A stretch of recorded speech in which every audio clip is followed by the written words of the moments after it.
ஓம் ஸ்ரீ பரிமள குருவன்னையே போற்றி போற்றி. பரிமள வெண்பா 17.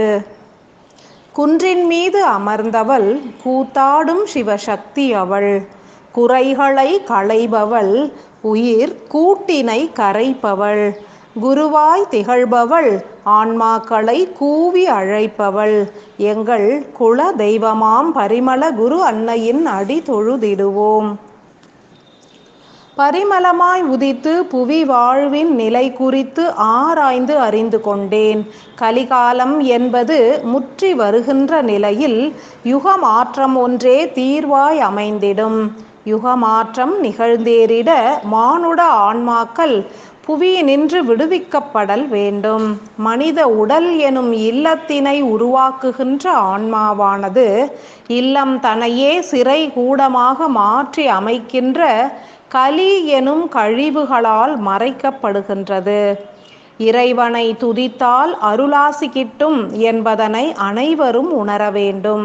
உயரிய குருமார்களே உற்ற துணை புரிய வேண்டும். இறை தொடர்புடைய பலரும் குருவாய் செயல் புரிந்து வாழ்வின் தொல்லைகளுக்கு விடை அளிக்காது ஆன்மாவின் விடுதலைக்கு வழிவகுக்க வேண்டும். ஒற்றை அணு என்பது எவ்விதம் தன்னை நோக்கிய தனித்த வழித்தடத்தினை உருவாக்குகின்றது என்பதனை அறிந்து கொண்டால் அனைத்தும் புலப்படும். நரம்பணுக்கள் குறித்து மெய்ஞானம் மற்றும் விஞ்ஞானம் ஆகிய இருவேறு மார்க்கங்களிலும் யாம் எடுத்துரைத்து வருகின்றோம். மனிதர்களின் இன்றைய துன்பங்களுக்கு விடை அளிப்பதனை காட்டிலும் துன்பமற்று வாழ்வது எங்கனம் என்று போதிப்பதே உயரிய ஞானமாகும். ஒற்றை அணுவும் அவ்விதமே நிரந்தர தீர்வினை அளித்திட தனித்த நரம்பிழை அமைத்து செயல்புரிகின்றது. அதனை குறித்தே தொடர் செயலாய் அறிந்திடலாம். விஞ்ஞான மார்க்கம் நியூரான்ஸ் எனும் நரம்பணுக்கள். I, the mother of universe, has been assigned by the Supreme to liberate the entire soul particles from the planet Earth. In order to obey the order, I am descended as Parimala Guru Annai. I reside at the outer cover portion of the planet Sun and inner core portion of planet Earth. I extended my arms to each soul particle spread in between Earth and Sun. Why should I explain neuron system? To educate humans about their own brain system, which leads to destroy the soul particles. Neurons and the whole nervous system generated by the human brain results in dehydration of blood. The heat energy produced by the electrons in the midbrain neurons are the root cause of toxic acid which dehydrates the blood and resulting into blockages. Midbrain neurons are the main cells and central nervous system is the control panel of neurons. To understand the central nervous system, humans are to be educated both in scientific and wisdomic path. The central neuron system, which is called as central nervous system, control the brain system and its functional movement. So far, we have seen the outer and inner structural format of neurons created by the pituitary gland. Now, let me explain upon the glial cells which are structured by the pineal gland. A baby in mother womb cannot have glial cells because after the birth, the single atom develops the special canal system called glial nerve system, which contains the transmitters called glial cells. There is a huge difference between a neuron cell and glial cell. Neurons are produced by the pituitary gland and also controlled by it. Glial cells are produced and controlled by pineal gland. Neurons can hold the soul particles, but glial cells cannot hold it. Neurons contains more electrons, but glial cells does not possess electrons.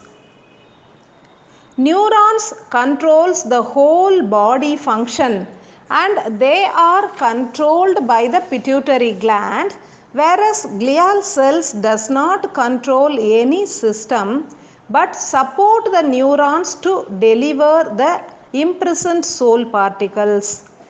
The major and important phenomenon of glial cells are they broadcast the signals from the 10th dimensional soul particles to the lower level soul particles which are arrested by the third Kali circle neurons. How do they send signals? What does it mean? The important duty of the single atom is to nourish the electrons, protons and neutrons which are living inside the neuron cells. The procession of single atom during night time assess the need of each neurons. However, the single atom works hard in various manner to reach the midpoint of each neuron where the vacuum space preside over the entire cell. When the single atom peers through the dendrites of each branch of neuron cells, will reach the midpoint of emptiness. But it does not happen in all types of neurons. The three branched neuron cells block the outer canal dendrites during night time in order to prevent the entry of single atom. Why do they do so? Three branched neuron cells are formed in such a way not to receive the body blood. To avoid the activeness of electrons, it has been accomplished the one-way transport system by the pituitary gland. Inactive dimension of electrons leads to complicated diversion of energy system. During the arrival of single atom, the electrons move towards the dendrites and block the entry points. The reason behind this action of electrons can be described as narrow mind. As it does not receive the food particles from the body blood, it does not allow the protons and neutrons to be nourished. If the soul particles are imprisoned for more than 3 births, then the surrounded electrons are considered as invalid electrons. Even though the new electrons are produced in each birth, it is not considered as efficient active electrons by the single atom. So, they don't receive energy as food and not allow others to receive. The most valid action of the single atom is constructing the bypass routes to reach the midpoint of such neurons. When the electrons move away from the neutrons to stop the entry of single atom, a different root canal opens at the midpoint of neuron cell. They are called glial root system. They connect the 10th circle to 3 branched neuron cells. The 10th circle soul particles are powerful source of magnetic energy and they are in the form of glacier. The powerful mercury particles are always stay in the form of glacier. The melted energy of mercury forms the nerve root called glial root. The name derived due to the connection of glacier soul particles to the lower bottom circles. As it could not nourish the imprisoned soul particles in the three branched neuron cells, the single atom travels through the glial nerves and touches the midpoint of neurons to provide the magnetic energy. The central nervous system has innumerable neurons as transmitters. Same way, the glial nerve system has also consist more glial cells as its transformer. Glial nerves are not structured as the central nerves, they are in hidden form, but the transformer glial cells are active and exposed to human eyes when it is researched. Stay tuned to the message which are inserted every day as in scientific form and wisdomic form to realize the importance of your own brain function. I will teach you the knowledge about neurons and glial cells and will also pour wisdom in different path. Connect your single atom to my single atom with devotion to fulfill all your desires and also to liberate from desires. மெய்ஞான மார்க்கம் neurons எனும் நரம்பணுக்கள். ஆலயம் என்பது ஏன் உருவாக்கப்படுகின்றது? தெய்வங்களின் மூலம் கிடைப்பது என்ன? தெய்வ வழிபாடுகள் அவசியமா? போன்ற வினாக்கள் அறிவினில் முதிர்ந்த கலிகால மனிதர்களால் வினவப்படுகின்றன. காரண காரியங்கள் அறியப்பட்டால் இவ்வினாவும் உதித்திடாது என்றறிக. மெய் அறிதல், மெய் உணர்தல் என்பது அகத்தின் செயல்பாடுகளாகும். வயது முதிர்ந்த பின்னரே அறிவும் முதிர்ச்சி அடைந்து ஞானம் பிறந்திடும். எனினும் அறிவு முதிர்ச்சி அடைவதற்கு புறத்தினில் இறை வழிபாடுகள் உருவாக்கப்பட்டன. இறைவன் என்றொருவர் நம்மை கண்காணிக்கின்றார் என்ற உணர்ச்சியானது சிறு வயது முதல் ஊட்டப்படல் வேண்டும். ஏனெனில் எண்ணப்பதிவுகள் சீராய் உருவாக்கப்பட்டு துணை அணுக்களில் பதியப்படும். அத்தருணத்தில் மாத்திரமே எண்ணிய செயல்கள் யாவும் ஈடேறிடவும் இயலும். அறிவு அணுக்கள் யாவுமே எத்தருணத்திலும் ஆத்ம கருக்களை சார்ந்தும் சூழ்ந்துமே செயல்புரிகின்றன.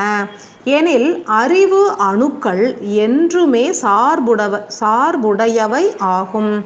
அதனை உணர்த்துவதற்கே தெய்வ வழிபாடுகள் புறத்தினிலே உருவாக்கப்பட்டன. ஆலயங்கள் ஒவ்வொன்றும் மூலமாகிய கர்ப்ப கிரகத்தில் ஈசனையும் ஆதிசக்தியினையும் பிணைத்தே பெரும்பாலும் வடிவமைக்கப்பட்டிருக்கும். நுழைவாயில்கள் பிரம்மாண்டமாகவும் பின்னர் முதன்மை கடவுளான விநாயகரும் இருத்தப்படுவது புராதன ஆலயங்களின் வழக்கமாகும். இவை யாவும் குறிப்பாய் உணர்த்துவது மனித உடல் அமைப்பினையே. பெரும் கதவுகள் யாவும் கபால வாயில்கள் மற்றும் புற வாயில்களையே உணர்த்திடும். விநாயகப் பெருமானோ சுழுமுனை நாடியாவார்.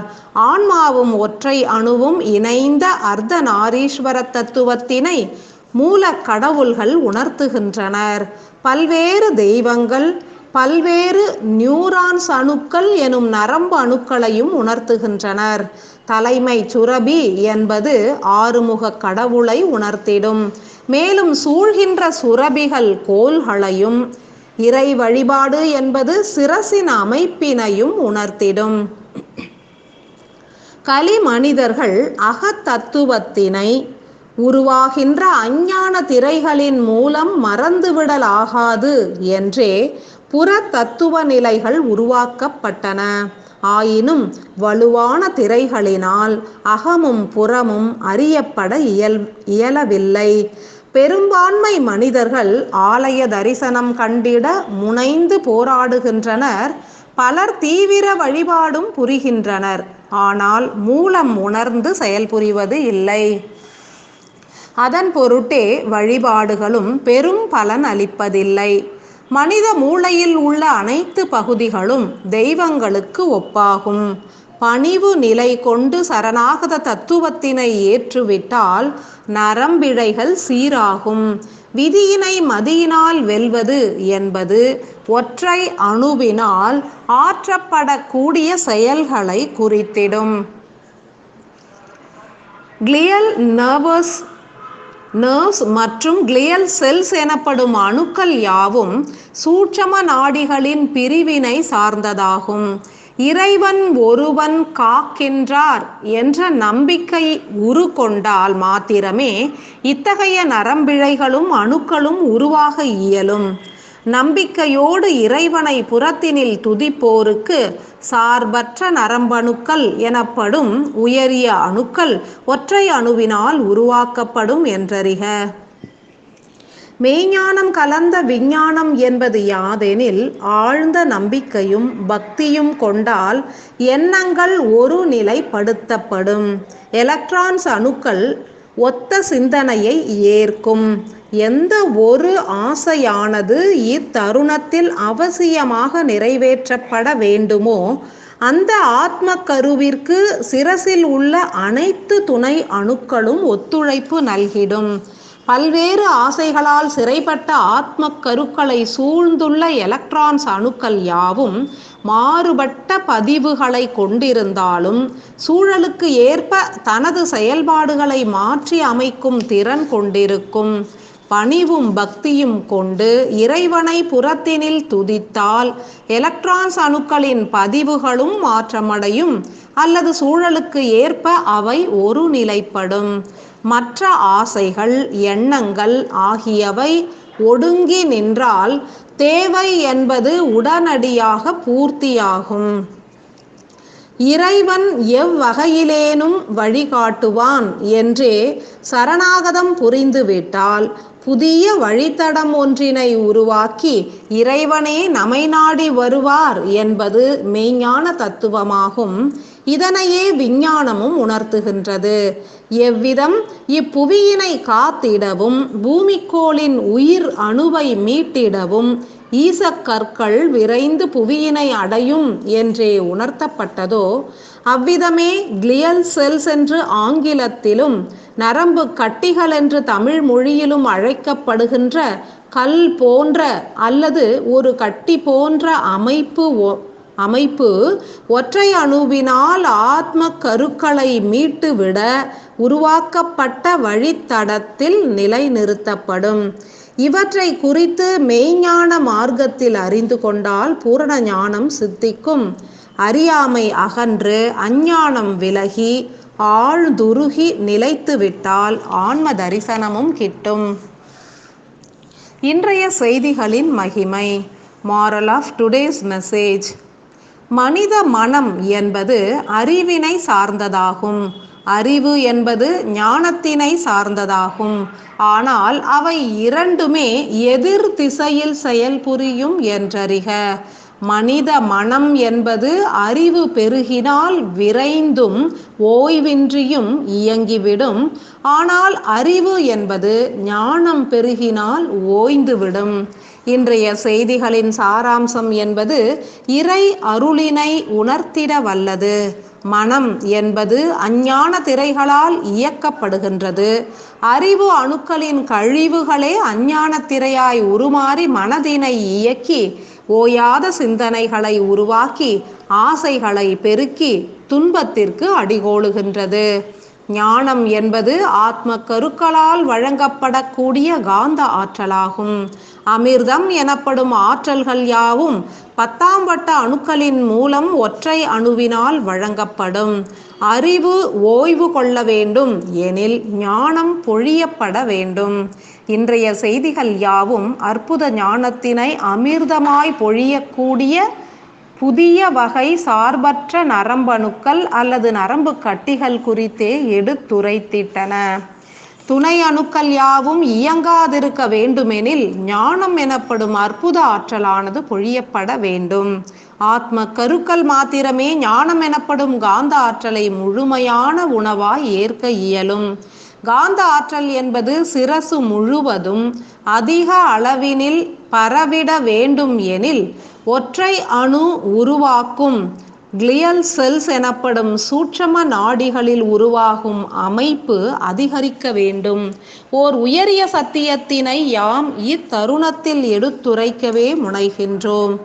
ரேணுகா தேவியின் மந்திர உபதேசம் என்பது உருவாக்கி அருளிடும் அற்புத ஓசையின் மூலம் சூட்சம நாடிகள் பெருகிடும் என்றும், கிளியல் செல்ஸ் என்றே அறியப்படுகின்ற சார்பற்ற அணுக்கள் எனும் நரம்பு கட்டிகள் அதிக அளவினில் உருவாகும் என்றும், அவை யாவும் கலிவட்ட அணுக்களோடு தொடர்பு கொண்டு பிரிபடாத கருக்களையும் விடுவித்து முக்தி அளித்திடும் என்றுமே உணர்ந்திடுக. சிரசு முழுவதும் காந்த ஆற்றல் பரவினால் ஞானம் என்பது ஊற்றெடுக்கும். இன்ப துன்பமற்ற பரமானந்த நிலையினையும் உணர்ந்து ஏற்றுவிடலாம். யாம் உரைப்பவற்றை பல முறை கூர்ந்து நோக்கி உயரிய ஞான இரகசியங்களை அறிந்து செயல்புரிந்தால் விரைவில் உயர் ஞானியாய் உருமாறிடலாம். ஆசிகள் பல பல.